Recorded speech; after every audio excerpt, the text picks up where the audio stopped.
Hello, you are on the Ruslan Belov channel, and this is the daily review of the Ukrainian front. Yesterday, Trump said that Putin cannot talk with Zelensky because he hates him so much that he cannot be in the same room with him. I'm curious. If Trump himself is like a kindergarten child, why does he think Putin is the same? Putin doesn't think in categories like, I hate him, I won't talk to him. Putin thinks differently. Why should I talk to him? Does Zelensky decide anything? No. Can Zelensky agree on something, and if he agrees, will he carry it out? No. Then why meet with him? What's the point? This is the logic Putin follows, not what Trump imagines. Oh, I hate him, I won't talk to him. That's really kindergarten level. Well, the fighting on the front continues, and we continue to analyze the situation. So friends, good news keeps coming from the front. Over the past 24 hours, more than 40 square kilometers came under the control of the Russian army. That's quite a momentum for the middle of the month.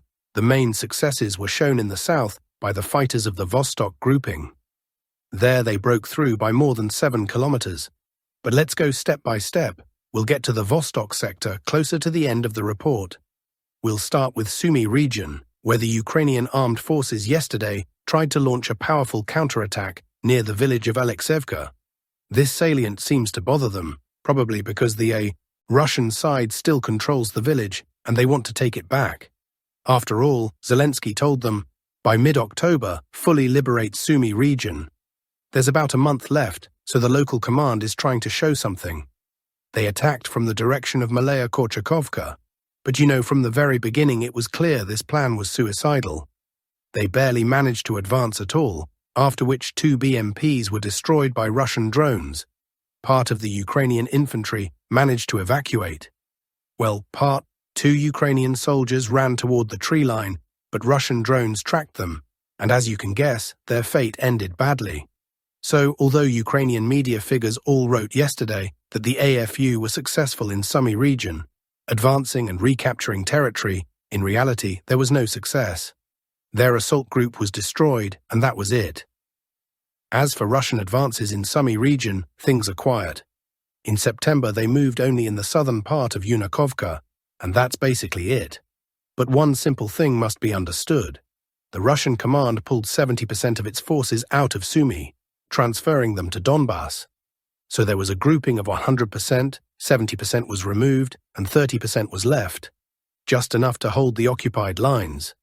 That's why you shouldn't expect advances here. Moving on. Throughout yesterday, reports came that Russian forces crossed the Ukrainian border at a new location and are trying to push deeper. This refers to the direction toward Otradnoye. As you can see on the map, nothing is marked because so far these are just reports without video confirmations. So we'll examine this sector in more detail once confirming footage appears. But overall, the goal is clear: to link these bridgeheads with Kamenka, clear the entire territory, and then gradually move deeper into Kharkiv region. Meanwhile, more geolocated videos keep coming from Kupiansk, confirming Russian advances inside the city. For example, yesterday footage appeared from Sadovaya Street. So those who still claim that Russian forces control only the northern outskirts and nothing more are just pathetic clowns. Already about a dozen verified videos from Kupiansk confirm that at least 1/3 of the city is under full Russian control. The battles, however, continue and are heavy, because the issue with manpower remains. Here's the situation. There aren't enough troops to quickly digest such a large city as Kupiansk. That's why Russian forces still act in small infantry groups under constant Ukrainian drone attacks. Because of this, progress is not fast. By the end of the year, as I've said earlier, the city will most likely be fully taken by Russian forces, but I'd be very surprised if it happens sooner. Moving on, there's also progress on the left bank of the Zherebets River, in the southern part of Torskoye. Yes, the village, even though it's already been declared completely cleared twice, still isn't 100% under Russian control. Over the past 24 hours, they advanced 360 meters along 2 streets, Vodianaya and Sovkoznaya. From these positions to the very last house on the southern edge of Torskoye, there's still 1.2 kilometers to go. In fact, the problem isn't in Torskoye itself, but in the forest belt. AFU units still remain there, and while they do, there can be no stable control over the southern edge of the village, since from the forest they constantly make sorties into southern Torskoye. Once the forest is cleared, control of the south will be secured. It's all interconnected. But this is already the near future, because the AFU have basically lost the Kremen forest. Fighting is now going on near Yampol, while the AFU control only the southern strip of the forest near the Siversky Donets River. The front line here is very disadvantageous for them, so it's unlikely they'll be able to hold these positions for long. The day is approaching when the Kremen forest will be left behind, along with a 3-year-long battle. But for now, the AFU still have a presence here, despite some war bloggers rushing yesterday to declare the Kremen forest fully under Russian control. That's not true. The key battle here will of course be for Yampol. It's a fairly large settlement and an important logistics hub. Russian troops are already there. This is confirmed even by Ukrainian sources. So we keep watching developments. Fierce battles are also ongoing near another important defensive hub, this time in the Dobropoli sector, specifically near Shakovo. Over the past 24 hours, Russian forces advanced 500 meters there. It must be said, every meter here is gained with great difficulty. But in the Vostok sector, the picture is completely different. They continue to surprise. Look at how the front line changed in just one day. Simply incredible. The distance covered by the fighters there is more than 7 kilometers. They reached Novoivanovka and secured its southern part. Again, some people rushed ahead and claimed that the entire village is under Russian control, but that's not true. Russian forces secured the southern part, but fighting is still ongoing. Novoivanovka isn't fully under Russian control yet. In addition to this 7-kilometer advance, they also moved further north. The village of Obratnoye was fully cleared and is now under Russian control. From there, they advanced another 1.5 kilometers west toward Novogrigorovka. Plus, they expanded their control area in Dnepropetrovsk region, south of Novonikolayevka. Altogether, this area that came under Russian control is more than 40 square kilometers. Imagine that, just one sector of the Vostok grouping, and already over 40 square kilometers. What are the prospects here? Well, the prospects are quite interesting. In the event of success in the battles for Novoivanovka, and I have no doubt the Russian army will succeed, there will be access to what can be described as a kind of rural agglomeration. As you can see, there's a whole cascade of villages here, headed by Uspanovka. And Uspanovka is already a large village with a population of 1,500 people. It won't be easy, given the density of settlements.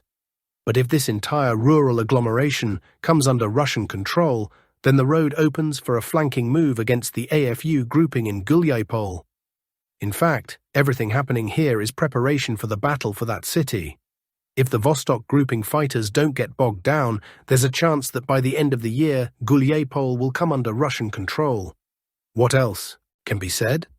In Dnepropetrovsk region, the battle for Beryozovoye is coming to an end. Today or tomorrow, Russian fighters will likely announce the capture of the village. In addition, further north, Russian forces are trying to approach Velikomikhailovka. But for now, the AFU are holding back the attacks, and the fighting continues. That's all for the front. Now let's move on to politics. Our source reports that full funding for the Ukrainian crisis in 2026 will not be found. The globalists are in no hurry to provide money. All the budget figures currently being announced for 2026 are almost pulled out of thin air. With the current scale and methods of warfare, it is impossible to plan 100% how much money is needed. The only thing everyone understands is that the war is getting several times more expensive every month. Expenses are rising daily, and they keep rising. Everyone is also certain that the Russian armed forces will continue taking new territories under control. So ask yourself, why does the Ukrainian leadership insist on continuing the war if everyone understands this? And the West refuses to properly fund the AFU, forcing Ukrainians to fight with manpower rather than technology. Our source reports that Zelensky's Pokrovsk operation, led by his puppet Syrsky, aimed at cutting off the Russian salient, has already cost the AFU between 8,000 and 10,000 soldiers in manpower losses. As the saying goes, the staff slept through it, and now the lives of ordinary soldiers are being thrown into meat assaults under FABs, aircraft and drones, to claw back what was lost in a single day, and after a month of fighting, the situation hasn't really changed, despite the redeployment of the best experienced reserves, which have already suffered heavy losses. Soon these reserves will be worn down completely, and then things will get much worse. That's why now they've started mobilizing much more harshly, catching everyone without exception, sums up the Telegram channel Legitimny. Vladimir Putin in military uniform appeared at the anti-NATO strategic drills Zapad 2025. The president visited the training ground where he observed the active phase of the joint strategic exercise Zapad 2025. The drills were held from September 12 to 16 in Russia and Belarus. Practical actions of the two countries' forces in repelling a potential aggression against the Union state were carried out at 41 land and naval ranges. 100,000 troops and 3,500 units of weapons and military equipment were involved in the large-scale maneuvers. The Russian president also met with representatives of foreign states invited to the exercise. The Supreme Commander-in-Chief of Russia's armed forces also inspected the weapons, military and special equipment involved in Zapad 2025. The event confirmed what is already visible to the naked eye. The combat coordination of Russia-Belarus units is advancing, not perfectly but systematically, being fine-tuned in real time. Joint training of commanders, coordination of naval, air force and air defense units reduces reaction time and decreases friction when moving from exercises to real combat. The real increase in combat capability, especially in the current global situation, cannot be underestimated. Secondly, reports about working out the algorithms for using the Oreshnik system are not so much about readiness for a nuclear strike, but rather about solving operational technical tasks, from targeting to decision-making procedures and logistics for the use of special strike systems. This does not mean an inevitable escalation, but it removes part of the uncertainty. Now Russia and Belarus have a formulated set of procedures for such a case. The only question is whether there will be a second combat use of the Oreshnik system, and if so, against what target, wrote Military Chronicle. Allowing NATO countries to shoot down Russian drones over Ukraine would mean war between the alliance and Russia, said Dmitry Medvedev. Quote, a whole defense minister from Estonia came to Kiev making threats. Well, now we'll see. The smaller the country, the louder and sillier its leaders. He was also amused by the grand European initiative Eastern Shield. Apparently, that's all that remains of the so-called coalition of the willing. But seriously, the implementation of this provocative idea from Kiev and others, creating a no-fly zone over Ukraine and giving NATO countries the right to shoot down Russian drones, would mean only one thing: a NATO war with Russia. Things must be called by their proper names.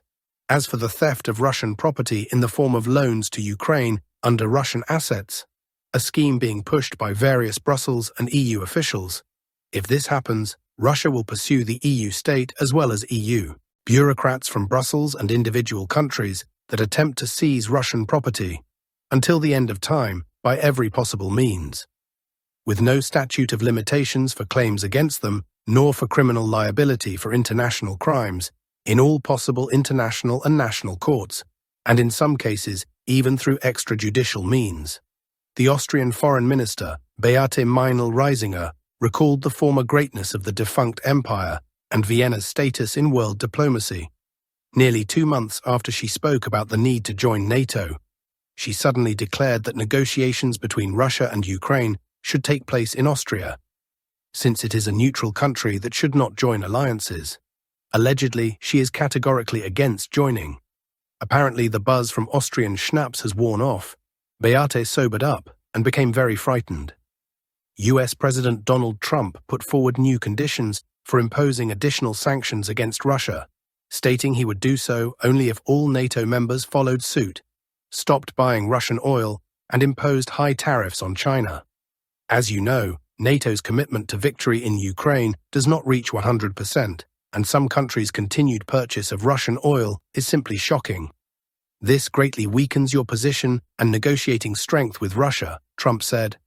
This condition will almost certainly not be met, and Trump and his advisors know it.